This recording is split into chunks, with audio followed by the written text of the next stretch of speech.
Hello and welcome back. If you're in management, there's a real likelihood that you'll need to implement some sort of change in the business, and consequences such as resistance, disengagement, and performance issues could derail or delay the process, resulting in staff turnover or loss of revenue. And this is where effective change management comes in. The term seems pretty straightforward, helping to manage or implement change in the best possible way. But there's an art to it that can help get your staff geared up for the change and understand it with less resistance. So, what is change management? It's applying a structured approach to get people on board to achieve the desired outcomes of the change. Change management ensures people are ready to engage, willing to commit, and able to do whatever it takes. There are many forms of change that you as a fleet manager may need to implement. Change could mean new policies such as rules and regulations, new processes such as schedule changes in driver shifts, new technology such as seeing machines, or a new client joining your portfolio, or perhaps another freight task, organizational or structural change. If you've had to implement at least one of these, you know it can be tricky, especially when you are met with resistance and opposition from your staff. However, people can oppose change for various reasons, such as psychological reasons that can be described through their emotions they experience during change, perhaps a general disagreement with the process of the management's leadership style, or a lack of communication and a well-structured plan. Whatever the reason is, if key steps aren't followed, disorder and chaos can erupt and cause delays in implementing the change, and there are consequences to not introducing it correctly. Adversely, when change is well planned, a good scenario can result in speedy adoption and an increased chance of success. Successful change management in the transport and logistics industry can see more cost-effective and efficient services, a high-performing team united in change, increased performance, a structurally sustainable business, and a modern fleet, which ultimately can bring about long-term growth. This is why it's important you follow best practice steps to introduce change to your people. How to facilitate change. First, remember that change at work is normal, and in most cases, it's a part of every business. The purpose of a well-structured change process is to help the business succeed. So how do you implement change successfully? Here are some tips to start with. Have a change plan. This goes along with a project plan, which enables you to get the change implemented on time, budget, and at the right quality. A change plan includes all the necessary information to help with the people side of the change, including things your team will ask about, such as roles and responsibilities. Get the message and its delivery right. You can learn more about effective team communication in the How to Run a Great Team Meeting module. Focus on why. Present a vision that your team can get behind. Be a leader.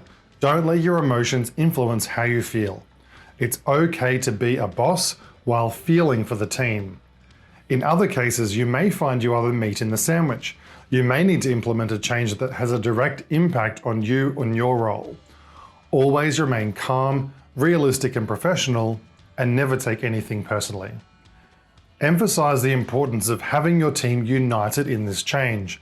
Although change is an individual activity, for a business to change, a group of individuals must change, and we all react differently and need different levels of help and support. Empathize with your fleet members.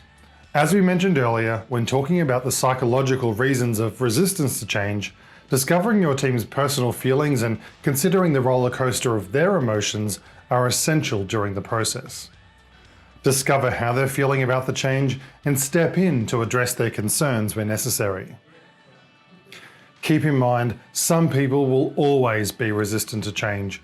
We'll talk more about this in the How to Manage Resistance to Change module. Next, set up your team.